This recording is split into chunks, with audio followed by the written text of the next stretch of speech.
Good morning, everybody, and welcome to the Recovery Classroom. My name is Drew. I am an alcoholic, and today I'm a recovering alcoholic, and I could not be any more grateful. We've had a great series of crosstalk meetings the last few days. We had, of course, our open crosstalk meeting on Friday night. A very deep dialogue, man. I love the dialogue. And then, of course, yesterday we went into the treatment facility, and we were able to have some just good, tough conversations with the clients. And I want to thank those guys for letting us come in and hang out with them on a Saturday morning.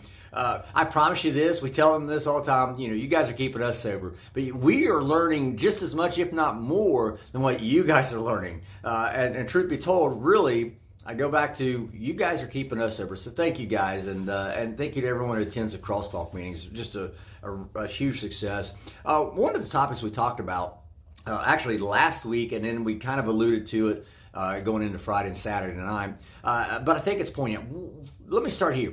I am so glad that I don't have to take a drink today.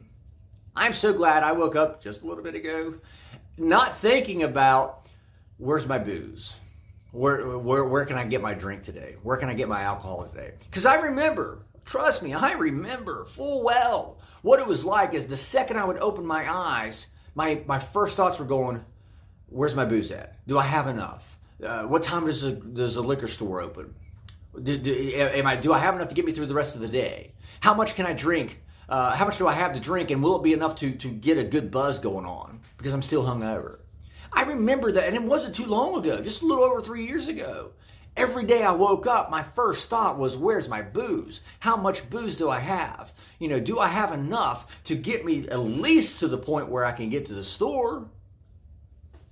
I remember that. And because I remember that, I remember what a miserable existence it was for me. I remember how bad I hated the fact I couldn't go a single day without taking a drink. I had to have a drink. Today, I don't have to take a drink. I can if I want to, but that's the catch. See, I don't want to. I don't have to. I don't want to. Because I like the life that I have now as opposed to the life that I had then.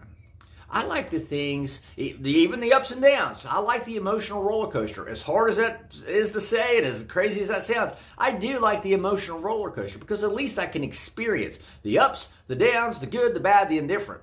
Before, whenever I was drinking, hell, I could experience shit. And I said this earlier in the week. Actually, I was in a meeting. Step 11 talks about, sought through prayer and meditation to improve our conscious contact. Sought through prayer and meditation.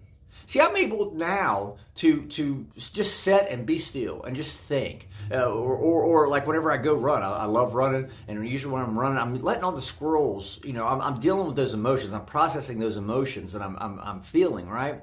And that allows me, where I'm just letting my brain run wild. Nothing wrong with that. It's when I start acting on some of those thoughts, that's when we get a little crazy. But I start letting my brain run wild, and I start spending time in my own head. Again, that's why I drank, because I didn't want to spend time in my own head. That's why I had to have that booze, because I didn't want to live in my own head. But I started to use it as a form of meditation. Yes, exercise. It could be a form of meditation. Just sitting and reading a book could be a form of meditation. But I started using these tools, these tips, these tricks of the trade, so to speak, so I can start sorting things out, so I can start improving that conscious contact. Now, there's a whole deeper thing here that we can go on. Maybe we will go on at another time. But when it says to improve our conscious contact, that automatically assumes that first we had to have created a conscious contact with our higher power. And I'm not talking about just God. Before you get all religious, I'm not talking about religion. I had to have created that conscious contact with my higher power. But step 11 says I have to improve that conscious contact. Well, there's another word in that line too. Conscious. See, I didn't want to be conscious. So how in the hell could I possibly create a conscious contact with my higher power if I'm not fucking conscious, right? So in order for me to improve my conscious contact, I have to stay conscious. Well, I can't be conscious if I'm fucking drinking.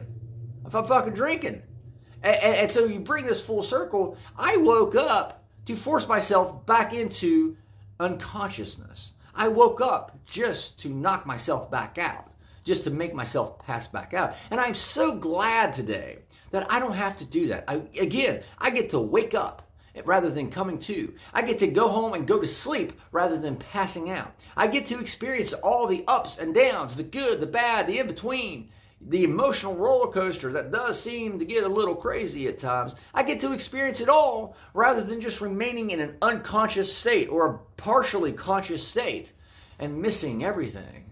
God put me on this earth. I believe, my firm belief.